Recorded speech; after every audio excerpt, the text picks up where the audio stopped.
Welcome to Ford Mod Motor Training Part 21. In this video, we're going to be taking a look at working with knock control programming within our Ford PCMs. Now, the knock control is going to be in place to try to save our engine if we're having bad gas or having maybe too high of an intake air temperature as we're running our engine in a variety of different conditions. Now, Ford's intended this system to work long-term to keep the engine safe. We can actually use our knock control to guide us in our spark tuning process to determine if the spark timing we're running is too much or too little. So I'm going to be sharing with you what to look for in this video, and also going in and taking a look at the differences between the global and the per cylinder option within the knock control. There's a lot of things to discuss in the video, so let's jump in so we can check this out.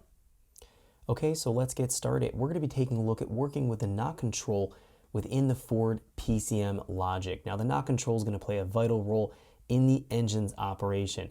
It's really important at full throttle, especially if we're doing performance modifications to our Mustang. If you're installing a supercharger or a turbocharger kit, it's going to be especially important that the knock control functions and activates properly so that if there's a knock event or uncontrolled combustion from too high of an advanced spark timing or too high of cylinder temperature, we need to pull back our spark timing. We need to do it instantaneously to reduce the cylinder pressure, to reduce the cylinder temperature, to get our combustion under control. Because if we leave knock unchecked, the engine could be definitely damaged. It's going to be able to crack the piston, being able to damage the connecting rod bearings, break the connecting rod, potentially damage the cylinder walls, damage a head gasket.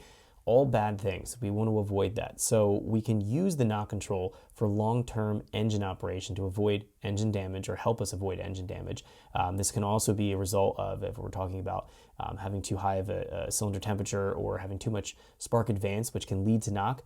We can also find that if we have bad octane, if we fill up with what we think is 93 and we actually get 87 octane, the knock control can be there to make altercations in the background to try to detune the engine, because in those situations, we don't have enough octane and the engine will definitely knock or pre-ignite. So knock control is definitely going to be useful for that long-term engine operation, but we can use it to our advantage in calibrating our spark timing tables. Now, we talked about in the last video, working with our borderline spark tables, our maximum brake torque tables.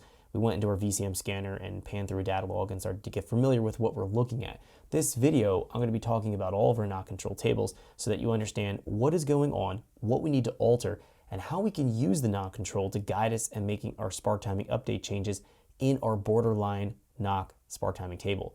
So let's go and take a look at this right now. We're going to go here into File Open, and I'm going to open up a stock 2005 Mustang GT 4.6 liter as our example here.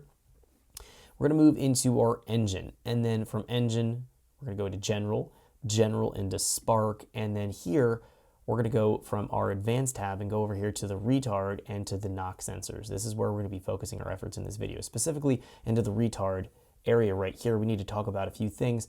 The knock sensor information, we're going to talk about this very briefly. We generally do not have to edit this. In fact, probably in 99.9% of the situations in the vehicles you're going to be tuning with HP tuners, you will not need to go and edit anything within this window, but it's important to understand what it represents, so I will go over it and talk about it. So let's quickly go over here into our advanced tab, and let's just revisit what we talked about in our last video, talking about our spark timing. So we know that we have our borderline knock table is where we would like to be at full throttle conditions. We have our maximum brake torque timing, which is going to be the theoretical highest that the spark timing can go to. Now, the Ford PCM is going to be looking at the lowest value commanded between either of these two tables. So these are the spark timing, essentially major players within our spark timing calibration process. We know in the last video we would have raised our MBT or maximum brake torque timing here in the spark table high enough that we should be focusing all of our calibration efforts into the borderline knock table. So we want to focus on doing our actual tuning here in the borderline knock. Now, I gave some examples in our Excel spreadsheet here. Some of these tables we can just copy and paste, so we have a maximum brake torque table that's essentially out of the way, that has realistic values, also having a borderline spark timing table here that's going to give us real good values to start off with for an NA or force induction example. We know we can simply copy and paste those back in here so that we have what we need to start off with for the borderline knock for the application that we're working with. And that's really the key here, because we know in a force induction application, our load, our air load into the table here has to be rescaled, because as we start to get higher and higher in our airflow consumption in the engine, if we're force induction, our air load will go higher than 0.8, 0.9, and we need to rescale this. So those tables that I've provided here in the spreadsheet are again going to be a quick way to generate a base map for a Thanks for checking out our teaser clip. If you want to see the rest of this video and more than 500 hours of current EFI training we have to offer, make sure you click right here. If you want to go and check out more teaser clips from this training course, click here, and you don't want to miss any of the videos we're going to be releasing on this channel, so make sure you subscribe and click here. Thanks for watching, and I'll see you guys later.